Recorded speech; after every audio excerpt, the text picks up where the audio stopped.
আমি মঞ্জিরা শুরুতে নদিয়ার দিকে নজর, কারণ নদিয়ায় খুন তৃণমূল বিধায়ক কৃষ্ণগঞ্জের বিধায়ক সত্যজিৎ বিশ্বাস এবং গতকালই ফুলবাড়িতে যখন তিনি একটি অনুষ্ঠানে যান তখন তাকে পয়েন্ট ব্ল্যাঙ্ক রেঞ্জ থেকে সামনে থেকে গুলি করা হয় এবং একটি গুলিতেই তাকে মারা হয় বলেই জানা যাচ্ছে এবং মাথার এফোর ওপর হয়ে যায় সেই গুলি, এমনটাই অনুমান তদন্তকারীদের। খুব কাছ থেকে তাকে গুলি করা হয়। শক্তিনগর হাসপাতালে যখন নিয়ে যাওয়া হয় সেখানে তাকে মৃত ঘোষণা করা হয়। ইতিমধ্যে এই ঘটনায় মুকুল রায় সহ 4 জনের নামে এফআইআর করা হয়েছে, 2 জনকে গ্রেফতার করা হয়েছে। সুজিত মণ্ডল, কার্তিক মণ্ডল তাদের নাম এবং আরো একজন অভিযুক্তের নাম সামনে আসছে, অভিজিৎ পুন্ডারি, যদিও তার খোঁজে তল্লাশি চালাচ্ছে পুলিশ। ইতিমধ্যেই মৃত বিধায়কের বাড়িতে তার মরদেহ পৌঁছেছেন তৃণমূল মহাসচিব পার্থ চট্টোপাধ্যায়। তৃণমূল কংগ্রেসের তরফ থেকে গোটা ঘটনার জন্য বিজেপিকেই দায়ী করা হচ্ছে, যদিও বিজেপির তরফ থেকে বলা হচ্ছে যে গোষ্ঠী দ্বন্দ্বের শিকার সত্যজিৎ বিশ্বাস। সত্যজিতের বাড়িতে পৌঁছেছেন পার্থ চট্টোপাধ্যায়। যে চাঞ্চল্যকর তথ্য উঠে আসছে, গতকাল 7 থেকে 8 বার লোডশেডিং হয় অনুষ্ঠানে, একই সঙ্গে একজন দেহরক্ষী পেতেন এই বিধায়ক, কিন্তু সেই দেহরক্ষীও কাল ছুটিতে ছিল, তাকে সাসপেন্ড করা হয়েছে এবং একই সঙ্গে হাঁসখালির ওসি অনিন্দ বসুকেও সাসপেন্ড করা হয়েছে। টেলিফোনে রয়েছেন আমাদের প্রতিনিধি ভেঙ্কটেশ্বর লাহিড়ী। ভেঙ্কটেশ্বর, এখনকার ছবিটা ঠিক কি? দেখো, এই মুহূর্তে নিহত তৃণমূল বিধায়কের বাড়িতে হচ্ছেন পার্থ চট্টোপাধ্যায় এবং অনুব্রত মণ্ডল। তারা পরিবারের তাদের যারা সদস্য রয়েছে, স্ত্রী এবং অন্যান্য যারা সদস্য রয়েছে তাদের সঙ্গে কথা বলছেন এবং কিছুক্ষণের মধ্যেই নিহত তৃণমূল বিধায়কের মরদেহ তার বাড়িতে নিয়ে আসা হবে। এই মুহূর্তে যেখানে গতকাল ঘটনা ঘটেছিল সেখানে তার মরদেহ সাহিত্য রাখা হয়েছে, সেখানে শ্রদ্ধা জানানো হচ্ছে। কিছুক্ষণের মধ্যে মৃতদেহ বাড়িতে নিয়ে আসা হবে। তবে এই মুহূর্তে পরিবারের লোকজনের সঙ্গে বাড়ির ভেতরে প্রথমে আসেন পার্থ চট্টোপাধ্যায়, তিনি এই মুহূর্তে কথা বলছেন এবং পরিবারের সব ধরনের সাহায্য করবেন এবং সরকার এবং দল তাদের পাশে আছে, এরকম আশ্বাস কিন্তু পার্থ চট্টোপাধ্যায় তার পরিবারকে দিয়েছেন। অন্যদিকে অনুব্রত মণ্ডলে বলেছেন, যেহেতু তুমি জানো যে দলের পর্যবেক্ষক অনুব্রত মণ্ডল নদিয়া জেলায়, সেই জায়গায় দাঁড়িয়ে এই জায়গাটাতেই আমার তোমার কাছে প্রশ্ন, যে এই জেলার পর্যবেক্ষক অনুব্রত মণ্ডল, সেক্ষেত্রে তার কোন রকম বক্তব্য কি পেয়েছো? কি কারণে এই ঘটনা ঘটতে পারে বলে তার বক্তব্য? একটা পরিস্থিতি, একটু কিছুক্ষণের মধ্যেই পার্থ চট্টোপাধ্যায় বেরিয়ে যাবেন, বেরিয়ে গিয়ে তিনি ওই মাঠে আবার যাবেন এবং সেটা পার্থবাবু জানিয়েছেন যে আজকে নদিয়া জেলার সমস্ত কার্যালয়ে কিন্তু আজকে দলীয় পতাকা অর্ধনমিত রাখা হবে। বিকাশের যেটা জানতে চাইছিলাম আমি, যে এই জেলার পর্যবেক্ষক অনুব্রত মণ্ডল, এই ঘটনার পেছনে কি কারণ থাকতে পারে? অনুব্রত মণ্ডলের সঙ্গে কোনো কথা হলো? তিনি কি বলছেন? তবে তিনি একটাই খালি বলেছেন যে এই ঘটনার নেপথ্যে কিন্তু বিজেপি রয়েছে এবং তিনি বলেছেন যে এফআইআর যে নাম করা হয়েছে, গতকাল তুমি জানো যে মুকুল রায় সহ 4 জনের বিরুদ্ধে এফআইআর করা হয়েছে, অর্থাৎ তাদেরকে গ্রেফতারের দাবি জানানো হয়েছে এবং বলা হয়েছে যে এই ঘটনার প্রধান যে কালপিট বিজেপি, অর্থাৎ যারা খুন করেছে, দলীয় বিধায়ককে খুন করেছে, এবং মুকুল রায় সহ বাকি যে 3 জন বিজেপির নেতা রয়েছেন তারা কিন্তু এই ঘটনার প্রত্যক্ষভাবে দোষী, এমনটাই কিন্তু জানিয়েছেন অনুব্রত মণ্ডল। ভেঙ্কটেশ্বর লাহিড়ী আমাদের প্রতিনিধি যেমনটা জানাচ্ছিলেন, যে বাড়িতে পৌঁছেছেন পার্থ চট্টোপাধ্যায় এবং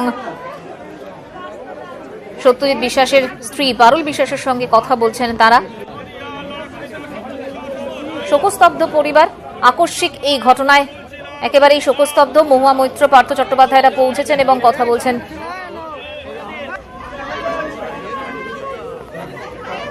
সত্যজিতের পরিবারের সঙ্গে।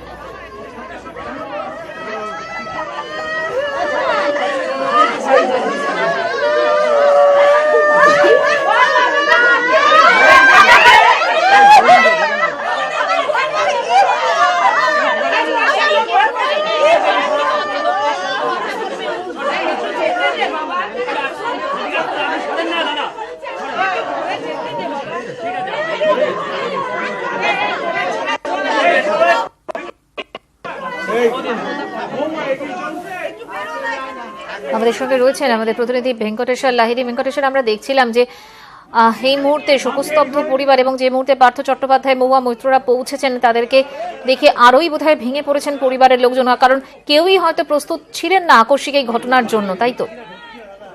একদমই মঞ্জুরা, সকালবেলাও আমরা নিহত তৃণমূল বিধায়কের স্ত্রীর সঙ্গে কথা বলেছিলাম। তিনি পরিষ্কার জানিয়েছিলেন যে পুরনো কোনো শত্রুতা বা কখনো কেউ কোনোদিন তাকে হুমকি বা থ্রেট দেয়নি।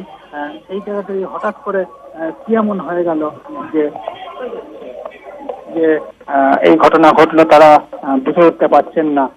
সব জায়গায় দাঁড়িয়ে বলা যেতেই পারে যে এই আজকের এই যে গতকালের ঘটনায় অত্যন্ত শোকস্তব্ধ হয়ে গেছে গোটা পরিবার, এবং এখানে প্রচুর মানুষ, এই নিহত তৃণমূল বিধায়কের বাড়িতে প্রচুর মানুষ এখানে ভিড় জমিয়েছেন তাকে শেষ শ্রদ্ধা জানানোর জন্য। এবং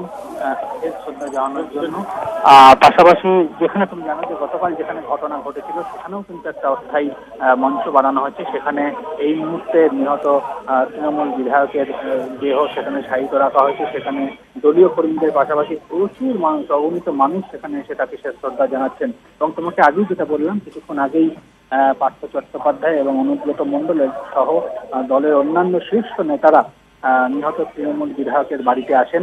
বাড়িতে এসে তার পরিবারের পাশে থাকার আশ্বাস দেন এবং তার স্ত্রীর সঙ্গে পার্থ চট্টোপাধ্যায় দীর্ঘক্ষণ কথা বলেন। পার্থ চট্টোপাধ্যায়ের সামনে তার স্ত্রী একেবারে কান্নায় ভেঙে পড়েন এবং তার পরিবার বলছেন যেন যেহেতু এই ঘটনার যেন দোষীদের উপযুক্ত শাস্তি হয়, যারা আততায়ী সেই আততায়ী যেন অবিলম্বে গ্রেফতার হয় এবং গ্রেফতার হওয়ার পাশাপাশি তারা যেন অবিলম্বে গ্রেফতারের ব্যবস্থা করা হয় এবং শাস্তির ব্যবস্থা করা হয়। সব মিলে এই মাত্র কিন্তু পার্থ চট্টোপাধ্যায় এবং অনুব্রত মণ্ডল তার পরিবারের লোকের সঙ্গে, পরিবারের সদস্যদের সঙ্গে, স্ত্রী এবং অন্যান্য সদস্যদের সঙ্গে কথা বলে পার্থবাবু এই মুহূর্তে তিনি বাড়ি থেকে বেরোলেন এবং তিনি সাংবাদিকদের মুখোমুখি হয়েছিলেন এবং সাংবাদিকদের মুখোমুখি হয়ে পার্থবাবু ঠিক কি বললেন সেইটা একেবারে ভেঙ্কটেশ্বর, তোমার সঙ্গে আবারও আমরা পরবর্তীতে যোগাযোগ করব। কথা বলছিলাম আমাদের প্রতিনিধি ভেঙ্কটেশ্বর লাহিড়ির সঙ্গে এবং তিনি যেরকমটা জানাচ্ছেন এবং যে ছবি আপনাদের সামনে আমরা তুলে ধরার চেষ্টা করছি, পার্থ চট্টোপাধ্যায় তিনি পৌঁছেছেন, তার সঙ্গে রয়েছেন অনুব্রত মণ্ডল, মহুয়া মৈত্ররা এবং তাদেরকে দেখে পরিবারের লোকজন তারা কান্নায় ভেঙে পড়েছেন এবং দীর্ঘক্ষণ পারুল বিশ্বাস অর্থাৎ সত্যজিৎ বিশ্বাসের স্ত্রীর সঙ্গে কথা বলেন তৃণমূলের মহাসচিব এবং এই মুহূর্তে বাড়ি থেকে তারা বেরিয়ে যাচ্ছেন। মাফ করবেন, সত্যজিৎ বিশ্বাসের স্ত্রী রূপালী বিশ্বাসের সঙ্গে কথা বলেন পার্থ চট্টোপাধ্যায়।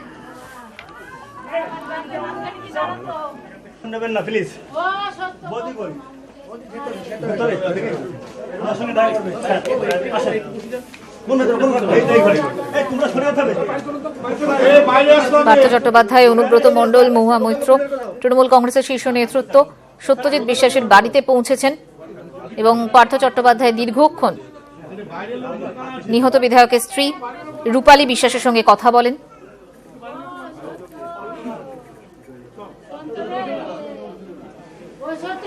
সকালে রূপালী বিশ্বাসের সঙ্গে কথা বলেন আমাদের প্রতিনিধি ভেঙ্কটেশ্বর লাহিড়ী এবং তিনি অভিযোগ করেন বিজেপির লোকই এই কাণ্ড ঘটিয়েছে এবং দোষীদের চরম শাস্তি যাতে হয় সেই আবেদনই রূপালী বিশ্বাস করেন।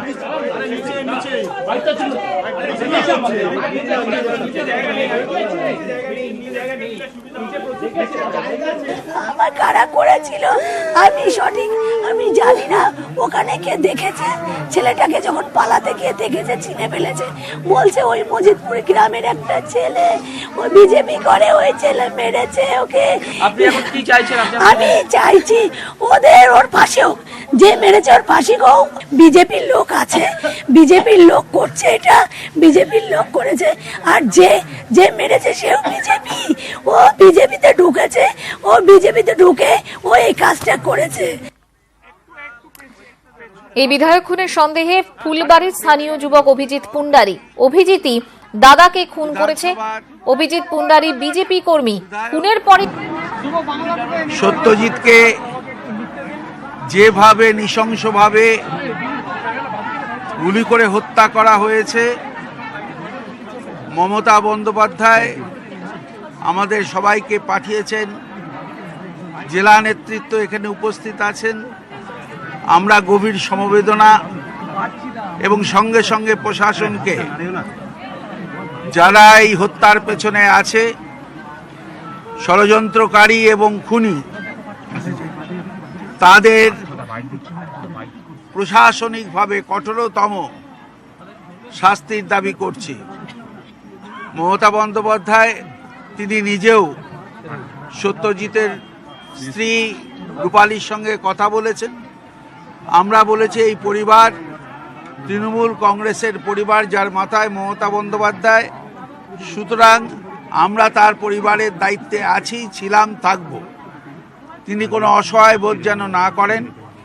আর দল হিসেবে এই মুহূর্তে নদিয়া জেলা তৃণমূল কংগ্রেসের আজকে সমস্ত দপ্তর যতগুলো আমাদের আছে, অফিস আছে, তৃণমূল কংগ্রেসের অফিস, প্রধান কার্যালয়, সব জায়গাতে তার প্রতি শ্রদ্ধা জানাতে আমাদের দলীয় পতাকা অর্ধনিমিত থাকবে।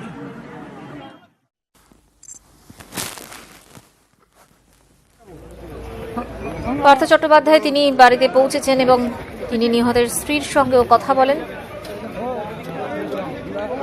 এবং পরিবারের তরফ থেকেও যেরকম অভিযোগ করা হচ্ছে একই রকম ভাবে তৃণমূল কংগ্রেসের তরফ থেকেও বলা, বিজেপির লোকজনই এই ঘটনা ঘটিয়েছে এবং